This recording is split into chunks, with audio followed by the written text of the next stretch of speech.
എന്താ മാഡം, എന്തെങ്കിലും പ്രശ്നമുണ്ടായോ?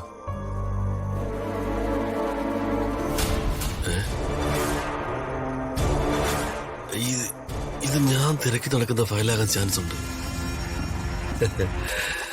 അങ്ങനെയാണെങ്കിൽ രോഗി ഇച്ഛിച്ചതും വൈദ്യം കൽപ്പിച്ചതും പാല്. പറയും മാഡം. അമ്മ പിന്നെയും വഴക്കിട്ടോ?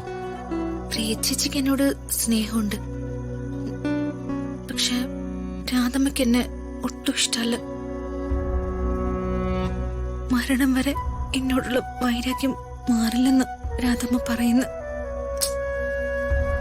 അതൊക്കെ അമ്മ അപ്പോഴത്തെ ദേഷ്യത്തിന് ഓരോന്ന് പറയുന്നതാ. അമ്മയ്ക്ക് അങ്ങനെ ആരോടും വൈരാഗ്യമൊന്നും സൂക്ഷിക്കാൻ പറ്റില്ല. ഈ ഫയലൊന്ന് പൊക്കണമല്ലോ. ഇവിടെ ഉള്ളവരെ വെട്ടിച്ചതെങ്ങനെ സാധിക്കും? രാജു, ഞാനൊരു ഐഡിയ പറയട്ടെ.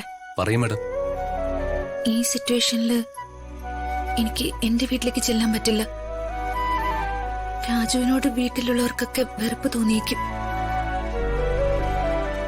രാജുവിനെ എന്റെ വീട്ടുകാര് തെറ്റിദ്ധരിക്കുന്നത് എനിക്ക് ഇഷ്ടമല്ല. അതുകൊണ്ട് ഞാനൊരു ഹോസ്റ്റലിലേക്ക് മാറട്ടെ രാജു. മാഡം എന്താ ഈ പറയുന്നത്?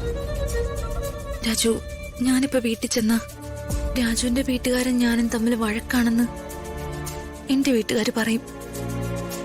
അത് പാടില്ല. അതുകൊണ്ട് ഞാൻ ഹോസ്റ്റലിലേക്ക് മാറാം. അതേ ഉള്ളൊരു വഴി. മാഡം ഇങ്ങ് വന്നേ. എന്താ രാജു? ഇങ്ങ് വന്നേ, എല്ലാത്തിനും ഇന്ന് പരിഹാരം ഉണ്ടാക്കാം. അല്ല, വാ.